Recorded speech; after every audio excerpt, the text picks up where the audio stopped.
Sherco is the fastest growing dirt bike manufacturer on Earth, at least according to their website a few years ago. There's no denying the French manufacturer's uprise within the past decade, but is that really true? Where did they come from? Take this for example, a 2024 300cc two-stroke. Arguably their most popular motorcycle, one that made many enthusiasts fall in love with the brand. And I am one such person. In fact, this is my Sherco two-stroke, one of the best motorcycles I ever owned. But the story of how we got here is fascinating, because I would argue that Sherco as a company is unlike any other motorcycle manufacturer.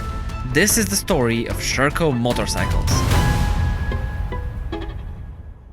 Now, full disclosure, this video was sponsored by Insta360 and their Go Ultra, but more on that later. Look, in the bigger context of things, Sherco is a pretty small company. While their size might be underwhelming, their trophy cabinet is anything but. In classic enduro, they won their first world championship in 2016 with Matthew Phillips. 2019 and 2020 saw Hamish MacDonald, a young uprising talent, snatch the youth and junior titles. If we go to the more extreme side of the sport, 2018 marked another stepping stone, as the manufacturer signed up one up-and-coming talent, Wade Young. That year, Wade managed to win the trifecta consisting of Red Bull Romaniac, Sea to Sky and Megawatt. At 21, on board a Sherco, Wade became the youngest winner of the Romanian rally. His teammate Mario Roman didn't stoop any lower, snatching the Alestrem Extreme Race title. It's clear that the company has had a passion for the hard enduro side of the sport, as even today, they are the only manufacturer that employ a two-man team, with Mario Roman and Teodor Kabakchev. I would argue that, these days, they're mostly known for their exceptional enduro bikes. And I will get into more details about them just a bit later. But their start couldn't have been more different. And it all began with one French trials rider, Marc Teissier. Marc started riding trials when he was little and quickly went on competing in the sport. But, as the case for most people, life got in the way and he had to make a decision: pursue an unlikely racing career or join his family's business. Now, this endeavor was in the food space, nothing to do with motorcycles, but it allowed Marc to gain important business knowledge from a young age. Crucially, he never forgot about his passion. And a few years later, Marc teamed up with Joël Domergue. They tried building their own improved trials bike. It was a handcrafted prototype at first, machine called the Works 294. Powered by a two-stroke Rotax engine, the bike proved to be quite competitive. And that's how Scorpa was born. Over the years, the French manufacturer iterated on its own chassis and design, but one thing never changed: the engine. I don't mean the unit itself, but the philosophy.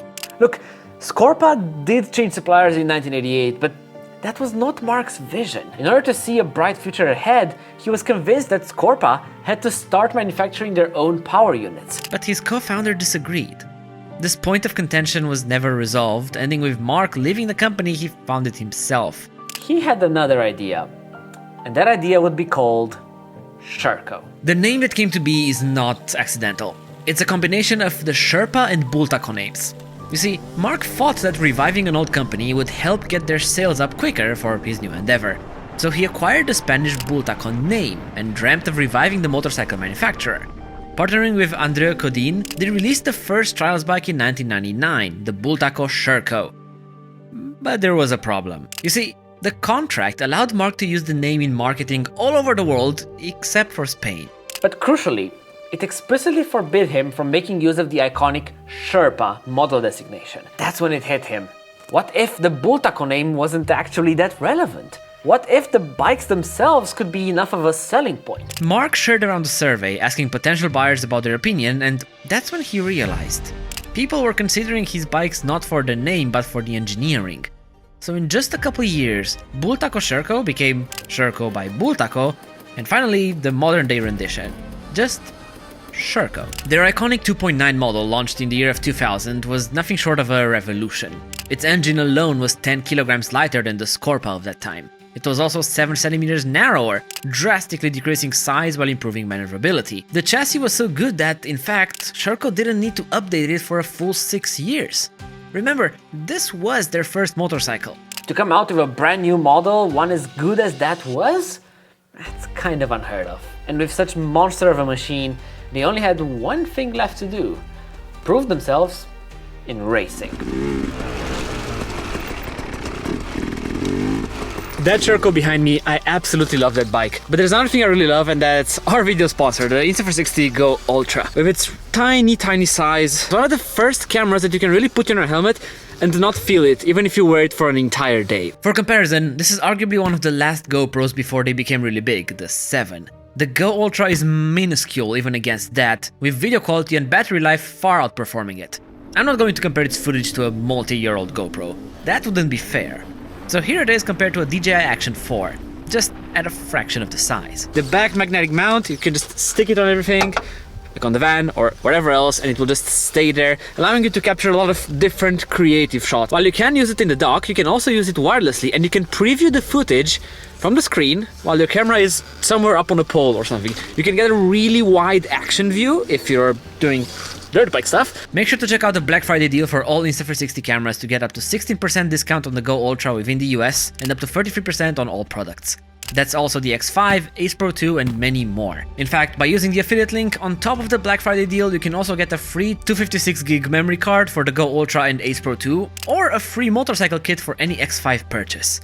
Thanks to Insta460 for sponsoring the video. Make sure to check out their deals. Now, back to dirt bikes. By 2004, Sherco became the first manufacturer to offer both a 2-stroke and a 4-stroke trials bike.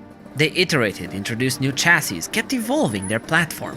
In doing so, between 2014 and 2020, Emma Bristow managed to win every single world championship on board a blue machine. Jeroni Fajardo also managed to win multiple editions of the Trials of Nations. But even earlier, Sherco managed to sign one of the most iconic athletes of our generation, Graham Jarvis. He joined the manufacturer back in '99, right at its inception, and immediately started winning. 8 years later, on board Sherco's first ever dirt bike, he managed to win Romaniacs on a 450cc 4-stroke. In fact, the only reason Graham and Sherco ever split paths was, by the 2010s, hard enduro evolved and riders realized the advantages of 2-strokes. The thing is, Sherco simply didn't have one yet, and so Jarvis had to switch teams. Mark realized early on that the trials market could only grow so big. It's a very niche sport, so it didn't take long for them to pivot towards enduro bikes. That's how that 450cc I mentioned earlier came to life. In 2004, it became the first enduro bike to feature fuel injection in the world. And they weren't first by just a couple months, but by years. Sherco was not afraid to innovate, to push the boundaries, and 4 years later they added a 250 to their lineup. But if you ask me, the greatest advancement made by the Frenchies came in 2013, a turning point, because that's when they released their 2-stroke lineup. Bike that is still their main seller today, motorcycle that I am personally in love with. So there's a couple reasons why I really love this bike. This is mine, it's a 2024 Sherco 300 2-stroke. This is my hard enduro bike. There are a few things that make these motorcycles unique, unlike any other. Their own in-house engine design is what I would call a masterpiece. It's so torquey, it's carbureted, old school, but it's a combination of old school and new school, right? Aiding to it, an instant throttle response makes you feel truly connected to the machine. You think of hitting the gas and it just goes. They have always used the highest end of components like a key and carb and a V-Force reed. But Sherco had another ace up their sleeves. Around 2021, they introduced a new electronic power valve system on their big 2-strokes. While the concept wasn't new, its implementation proved pretty innovative.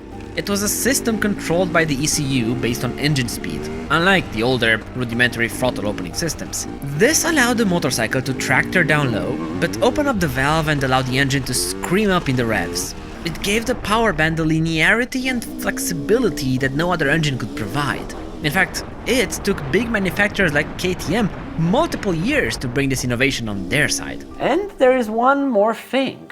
All modern 2-strokes come with a map switch, with the soft option cutting about 7 horsepower of the top end. Like it or not, it does drastically alter the behavior of the bike. It's a system I use when I'm really tired and need a little break. But the unique part about it, the system works on the fly. You don't need to turn off the engine or even let it idle. You could be full gas on an uphill, flick the switch and instantly you get a different power band. This makes it a really useful tool. You see, for an old carbureted design, Mark and the engineers managed to bring quite a few tricks to the table. Even so, you have to remember, the engine is just one small part of a Sherco package. I really want to tell you why I love this bike so much, and so I'll take the Go Ultra on my helmet and let's go for a ride and see why I appreciate the Sherco so much. You get high-end KYB suspension, coupled with what I would argue one of the most flickable chassis out there.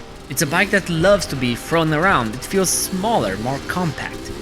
The engineers developed a chassis that was capable of hosting all of the heavy components as low as possible.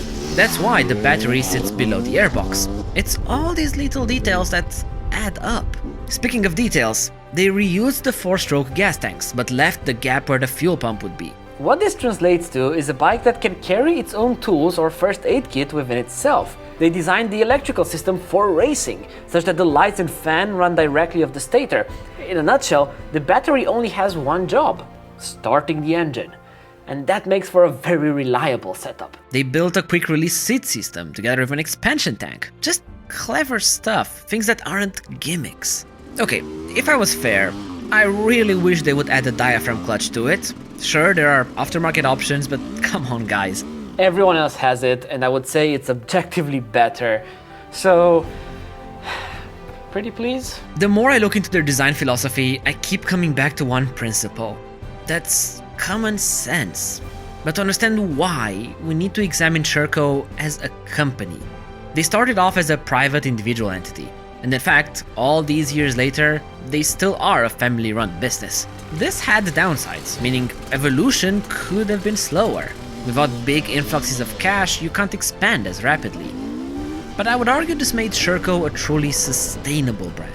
They want to build a few really good dirt bikes. Bikes that make sense, that riders will enjoy. That's why, when offering a lower-end racing version and the factory one, the latter had actual useful upgrades. Things like better suspension, a fan, stuff that people would actually want.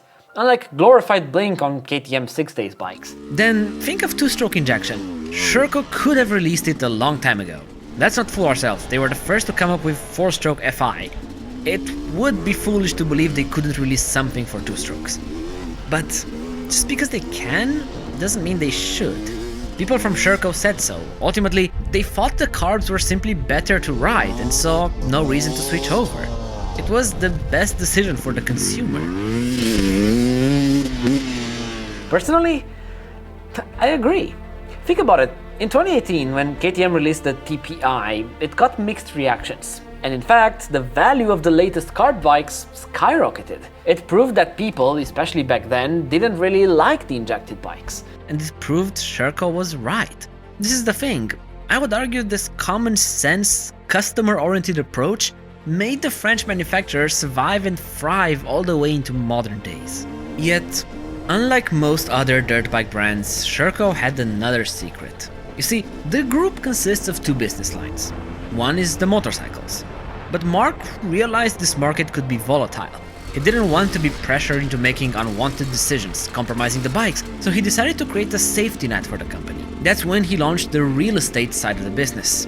What this allowed them was to get a steady income stream and pass any revenue from the motorcycle division back into building better products. Sherco was never pressured to deliver massive profits. They had no duty to outside shareholders, unlike other public companies. And this allowed them to really focus on the machines. I think saying this was clever would be an understatement. With scaling up came more opportunities for the manufacturer as well. They got into rally racing, even winning a few Dakar stages. It brought them one of their closest partners, TVS. Sherco would provide the Indians with racing expertise, while they got in return knowledge in regards to mass production of motorcycles. They learned how to implement testing procedures on assembly lines. It was a proper mutual relationship. But even with this expansion, you need to understand the scale at which they're operating. Because this is the truly fascinating part. In 2002, Sherco opened up a second factory in France. 15 years later, that factory quadrupled in size in order to accommodate demand. For logistical reasons, they moved the remaining Spanish trials bike production back in France. But Mark didn't want those people to lose their jobs, so instead, he switched over the entire wheel assembly lines in the Catalan region. Between 2010 and 2022, their business grew by 825%.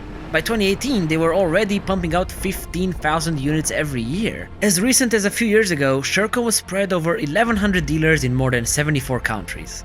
They acquired Scorpa, Mark's original endeavor, once it went out of business. In fact, it was close to buying Gas, but KTM managed to slide in a better offer.